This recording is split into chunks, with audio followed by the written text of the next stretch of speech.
इस समय बैठती है विद्या देवी सरस्वती हमारी जुबान पर। विद्या देवी सरस्वती, हम अक्सर अपने बड़े बुजुर्गों के मुंह से सुनते हैं कि हमें हमेशा शुभ और सकारात्मक बातें करनी चाहिए। बड़े बुजुर्ग कहते हैं कि किसी भी मनुष्य को अपशब्द और नकारात्मक बातें नहीं करनी चाहिए, क्योंकि क्या पता उस समय उनके मुंह पर माँ सरस्वती विराजमान हो और वह नकारात्मक बातें सच हो जाए। आइए जानते हैं कि क्या ऐसा सच में संभव होता है। यदि होता है तो किस समय माता सरस्वती हमारी जुबान पर आसीन होती है। यह बात केवल कोरी कल्पना नहीं है और ऐसा वास्तव में देखा गया है। जैसा कि हम सभी जानते हैं, माता सरस्वती बुद्धि, ज्ञान और विवेक की देवी है। वह शब्द की माधुर्य और ज्ञानवती है।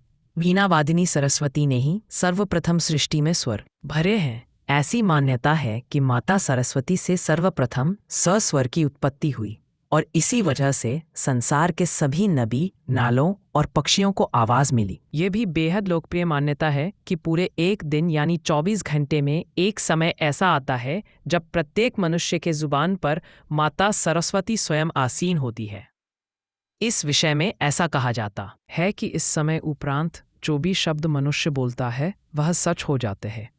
मित्रों, धर्म पुराणों के अनुसार रात्रि के 3:10 से 3:15 के 5 मिनट यह ऐसे होते हैं जो प्रत्येक मनुष्य की जुबान पर माता सरस्वती स्वयं होती है।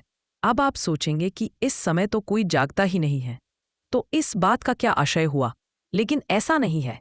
ये वह चरम सीमा समय है जब हमें किसी भी परिस्थिति में किसी प्रकार के अपशब्द या नकारात्मक बातों का वर्णन नहीं करना है, लेकिन इसका असर प्रातःकाल तक रहता है। इसलिए आपको प्रातःकालीन यानी कि सूर्योदय से पहले और सूर्योदय के कुछ समय बाद भी किसी प्रकार के एक शब्द या नकारात्मक बातों का वर्णन नहीं करना है।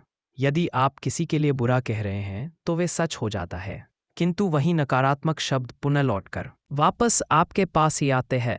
यदि आप इस समय के उपरांत बिना कुछ इच्छा के माँ सरस्वती का स्मरण कर लें तो माँ सरस्वती अत्यधिक प्रसन्न होकर आपको शुभ कार्यों के लिए आशीर्वाद देकर जाती है। इस समय के उपरांत बहुत से पंडित ऋषि मुनि यज्ञ कर रहे होते हैं। यज्ञ के दौरान ऋषि मुनि जिस भी देवता का आवाहन करते हैं वे प्रकट हो जाते हैं। तो यदि आप भी माँ सरस्वती का आशीर्वाद चाहते हैं तो बताए गए समय पर उनको याद करें और मनवांछित फल की प्राप्ति करें। यदि आपको वीडियो पसंद आया तो लाइक सब्सक्राइब करें। कमेंट में जय माँ सरस्वती लिखकर जाए। जय माँ सरस्वती।